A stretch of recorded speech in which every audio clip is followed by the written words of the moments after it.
לכם. מחר תושבע הכנסת ה-19, ומלבד הפנים החדשות שיאכלסו את המליאה, יתרוצצו גם מאות עוזרים במסדרונות כדי לקדם את חבר הכנסת שלהם.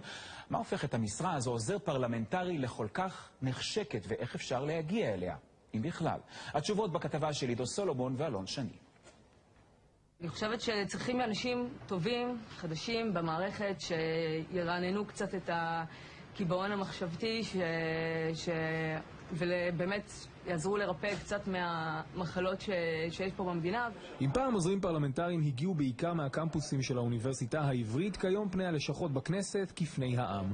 מאות צעירים מתחרים על 240 המשרות הנחשקות האלה במושב הכנסת שיתחיל מחר את כהונתו. כרגע עדיין לא יצרתי קשר. ניתן להם ככה יומיים שלושה להתעדכן בכיסא שלהם, להרגיש אותו בתנוחה הטובה ולפנות אליהם. הקרב על מקום בלשכת ח"כ מוביל רבים מהם לקורסי הכשרה מיוחדים. המחיר לא מבוטל, בין 3,000 ל-4,800 שקלים עבור התענוג, רק כדי לקוות שקורות החיים שיגיעו לח"כ הנבחר יועדפו על פני אחרים.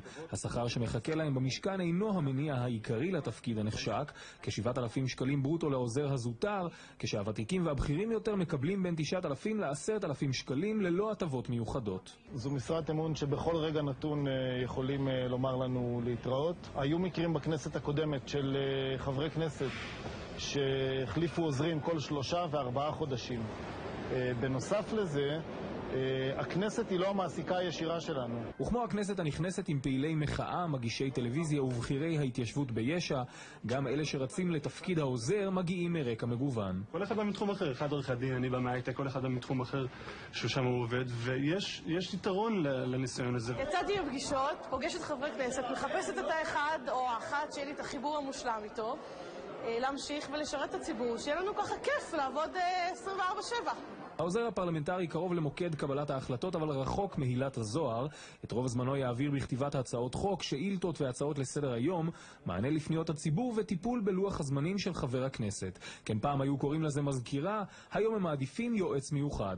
העוזר השני יתפקד בדרך כלל על תקן דובר, כדי להסביע את רעבו הבלתי נלאה של הבוס שלו לתקשורת, אבל לפחות בתחילת הדרך הם חדורי אידיאולוגיה. עד היום עברו פה מאות תלמידים, זה בעיקר צעירים שאכפת להם איך תראה המדינה הזו, בעיקר לאחר המחאה החברתית.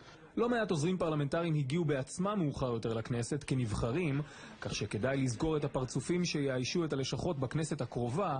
בהמשך הם בהחלט עשויים לבקש את קולכם בבחירות. את רוצה להתחיל בתור עוזרת פרלמנטרית? לאן את רוצה להגיע? ראש ממשלה? הכל פתוח.